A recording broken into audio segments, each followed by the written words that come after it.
오늘 아침 뉴스 연구소.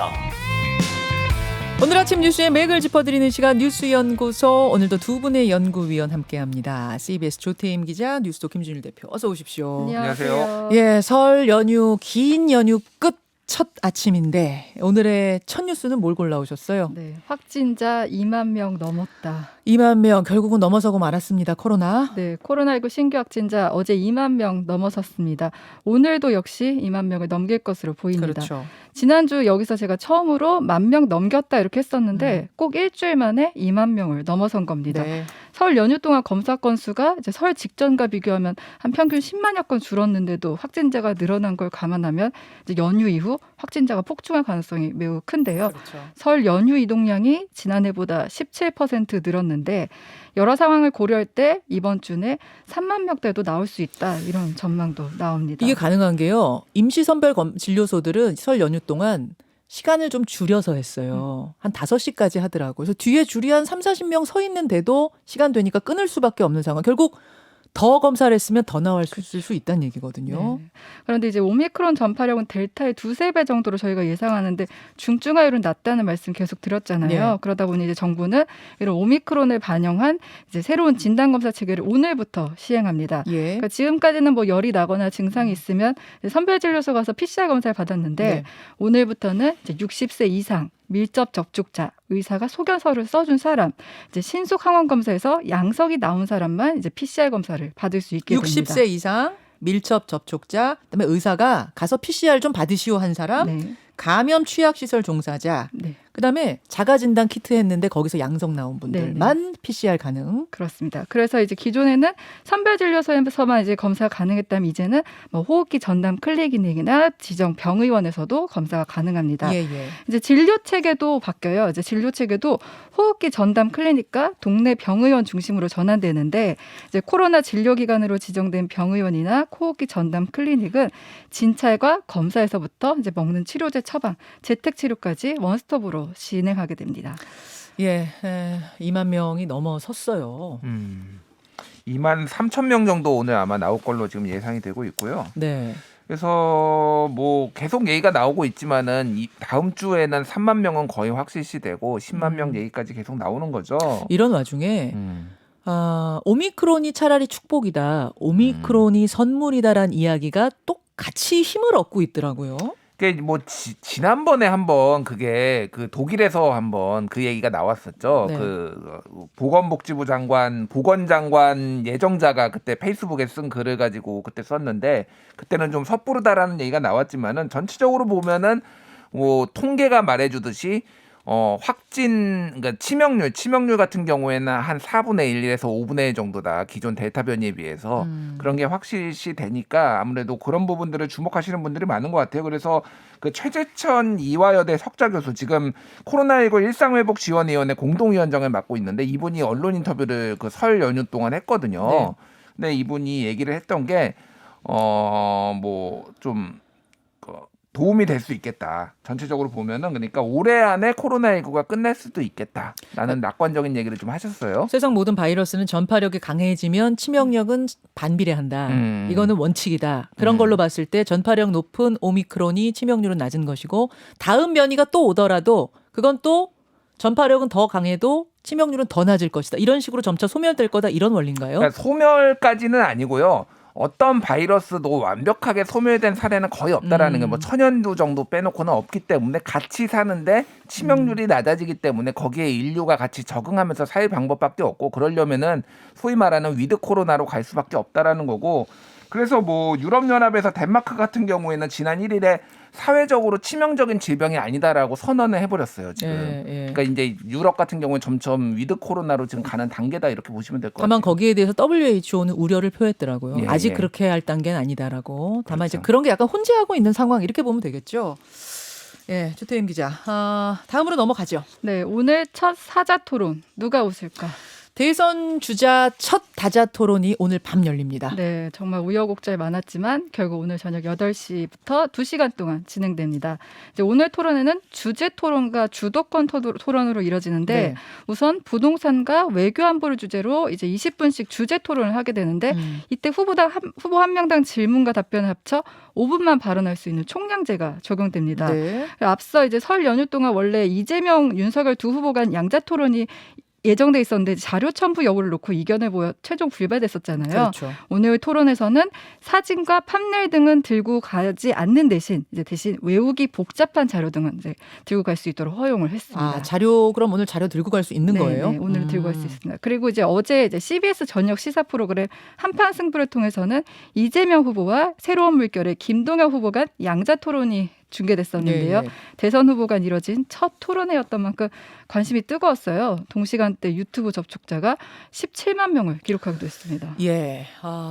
오늘 이제 그 사자 TV 토론 누가 유리할까? 또 어떤 후보가 어떤 부분을 공격할까? 관전 포인트는 뭐예요? 일단 처음에 부동산 외교 안보에 있어서는 부동산이야 지금 모두가 똑같이 문재인 정부의 부동산 정책 잘못했다고 얘기하고 있잖아요.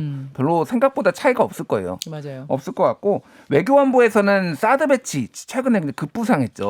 네. 윤석열 후보가 사드 배치 추가로 하겠다라고 예, 말하면서 이거에 대해서 좀 쟁점이 많이 있을 것 같다. 외교 안보. 예, 거기에서는 그럴 거고 뒤에서는 이제 그 주도권 토론에서는 자유 주제하고 일자리 성장이거든요. 네. 자유 주제에서 소위 말하는 네거티브들이 다 나올 것 같습니다.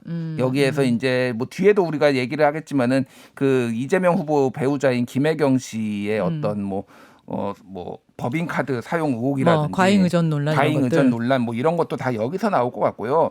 이제 저는 주목하는 게 이 양자가 이재명 후보가 윤석열 후보 공격하고 윤석열 후보가 이재명 후보 공격하는 거는 익히 예측된 거잖아요. 근데 그 심상정 후보와 안철수 후보가 어떤 스탠스를 취할 것인가가 좀 궁금해요. 뭐냐면은 일반적으로 본인이 표를 가져와야 되는 상대에 대해서 강력하게 공격하는 경향성이 있습니다. 네. 그러면은 안철수 후보는 윤석열을 공격할 것인가 이재명을 공격할 것인가. 그럼 양 후보 다 공격을 하겠죠. 근데 어느 쪽을 좀 더 방점을 둘 것인가? 네, 강하게 푸시를 할 것인가. 심상정 후보는 이재명을 공격할 것인가 윤석열을 공격할 것인가. 그러니까 이게 지지자 보는 분들도 아마 그런 부분은 좀 보시면 될 것 같아요. 조태임 기자는 어떻게 보세요? 근데 사실 오늘 토론회가 아까 말씀드린 것처럼 총량제가 있어서 뭐 심도 깊은 얘기를 하기 좀 힘들 것 같아요. 늘 이제 다자 토론의 한계가 그런 거잖아요. 네. 이야기를 충분히 할 시간이 없다는 거. 네, 그리고 이제 실제로 토론회를 통해 뭐 지지율이 갑자기 올라갈 거다 이런 예상을 하기보다는 오히려 후보자들은 이제 실수를 하지 말자 이렇게 생각을 하고 있습니다. 네, 예전에 뭐 박근혜 전 대통령 이정희 후보 간 토론회 때도 박근혜 후보가 밀리긴 했지만 사실 지지율에 크게 영향을 주지 않았는데 오히려 안철수 후보가 그 MB 아바타입니까 해가지고 오히려 지지율이 꺾였었잖아요. 맞아요. 그러니까 오늘 사실 실수를 하지 않는 게 가장 중요하지 않을까 싶습니다. 역대 토론 저 연구해 놓은 걸 보니까 토론의 발언 시간이 워낙 후보당 짧기 때문에 결국 내용보다도 태도, 이미지 이런 것들이 상당히 부각된답니다. 오늘도 최대한 그 부분을 후보들이 지금 신경 쓰고 있다는 후문인데 잠시 후에 하태경 의원도 만날 거고 박찬대 의원도 만날 거거든요. 이 질문은 좀 해보도록 하죠. 그 다음으로 갑니다. 황제 의전대 김만배 녹취록. 예, 연휴 동안 이재명, 윤석열 후보와 관련해서 각자에게 뭐 불리한 보도들이 좀 있었어요. 의혹들이 있었어요. 먼저 이재명 후보. 네, 먼저 이재명 후보는 이제 부인 김혜경 씨 이제 소위 황제 의전, 과잉 의전 논란이 있었습니다. 이 후보가 경기도지사로 재직하던 때 전직 경기도비서 A 씨가 경기도청 5급 별정직 공무원 배모 씨의 지시를 받아 이제 김혜경 씨의 사적인 용무를 대신 처리했었다 이렇게 언론에 제보하면서 알려졌거든요. 뭐 예를 들면 A 씨는 냉장고 정리와 뭐 속옷, 양말, 셔츠 정리, 음식 배달 등의 허드렛 일을 비롯해 뭐 김 씨의 약 대리 처방, 또 이재명 지사 아들의 퇴원 수속 등 사적인 심부름을 했다고 주장했습니다. 잠깐만요. 그 등장 인물이 5급 공무원, 총무과 소속 5급 공무원 배모 씨가 있는 거고 그 배모 씨가 이런저런 일들을 시킨 A 씨라는 7급 공무원, 별정직 7급 공무원, 이 사람 비서실 소속. 배모 씨와 A 씨가 존재하는 거죠. 두 사람 간의 대화를 좀 직접 들어볼까요? A 씨가 녹음한 겁니다. 6층 병동에 가야 될 거예요. 원목 가서 모를 수도 있어. 예, 알겠습니다. 물어보고 수락하고 올라가겠습니다. 602호요? 602호라고 하면 돼요. 그리고 퇴원수속 하고 왔다고 하면 그 네. 약이랑 준다고 했어요. 알겠습니다. 야, 근데 약 주는 사람이 누구냐고 안 물어보지? 그런 거 안 물어보는데요? 그냥 줘? 네. 아침에 일찍 나가셨네요. 그 얘기만 하던데요. 그거 내용 설명서 다 써놨거든요. 거기다가 어떻게 하시라고. 뭐라고? 그거 잘 읽어보고 하시라고 그러더라고요. 옆에 써놨다고. 이게 지금 무슨 대화죠? 네, 이게 이재명 후보 아들이 병원에 입원했었는데 퇴원 수속 받는 과정에서 이제 아까 말한 A 씨, 7급 공무원 A 씨가 5급 공무원 배 씨와 통화하는 내용입니다. 그러면서 이제 이것저것 처리하는 과정을 일일이 보고하는 내용입니다. 이재명 지사 당시 지사의 아들의 퇴원 수속을 네, A 씨가 네. 대신 밟아주는 것. 네. 그래요. 네, 김혜경 씨 사실 이제 그동안 이제 이게 설 연휴 중간에 터진 내용이에요. 그동안 이제 무대응 기조를 고수했는데 계속 연일 보도가 나오면서 이제 진화에 나섰습니다. 김 씨는 있어서는 안 된 일이 있었다. 모든 것이 나의 불찰이다. 공가사를 명료하게 가려 했는데 배 씨와 친분이 있어서 도움을 받았다. 이렇게 밝혔고요. 배 씨도 이제 이 후보를 오래 알았던 것이 벼슬이라 착각했고 이 후보 부부에게 잘 보이고 싶어 상식적인 선을 넘는 요구를 했다. 이렇게 밝혔습니다. 정리를 하자면 두 사람의 입장을 정리하자면 네. 배 씨는 시키지 않았는데 내가 그럼 약 대리 처방 받았다는 거예요. 네네네. 시키지 않았는데 그럼 아들 퇴원 수속을 했다는 거고. 잘 보이고 싶어서. 옷 속옷 정리를 네네. 했다는 거고. 네. 그리고 김혜경 씨는 사적으로 아는 사이여서 그거에 대해서 크게 이제 의심을 조력을 못하고. 받은 거다. 네네. 상신은 아니었다. 네. 이런 해명을 지금 내놓은 상태. 네. 그리고 이제 또 윤석열 후보와 관련해서 잠시만요. 김혜경 씨가 먼저 하고 윤석열 후보로 좀 넘어갔으면 네네, 좋겠는데 알겠습니다. 네. 어제 나온 것은 이제 카드에 관련된 거였잖아요. 네네. 그 어떤 내용이죠? 김혜경 씨가 이제 그 법인카드, 그러니까 사적인 용도 뭐 창거리나 고기를 사는데 법인카드를 이용했다는 그 보도가 나왔어요. 그러니까 네. 개인 카드로 먼저 결제를 하고 그걸 취소하고 나중에 경기도청 법카로 이제 지불을 했다는 내용입니다. 그 내용도 한번 녹음된 내용을 들어보죠. 선생님이 내일 초밥 올려달라고 했어. 그거 점심때 올릴까 어떡할까? 주어치 가서 그거 결제를 카드 갖다 하고 결제하고 나서 올리겠습니다. 왜 안 된다는 거예요? 그냥 편법을 해줬나 봐요. 근데 지금은 불가능하대요. 보고 나서 왜 그러냐고. 여태까지 잘하다가. 이게 지금 무슨 상황입니까? 그러니까 지금 제가 배모 씨가 예. 잠깐 제가 지금 자막을 보면 설명을 좀 해드리면은 음성이 좀 잘 안 들렸죠. 사모님이 내일 초밥 올려달라고 그랬어. 그거 점심 때 올릴까 어떻게 할까? 이러니까 A 씨가 초밥집 가서 그거 결제를 배모 씨 카드 갖다가 제가 결제하고 나서 영수증 올리겠습니다.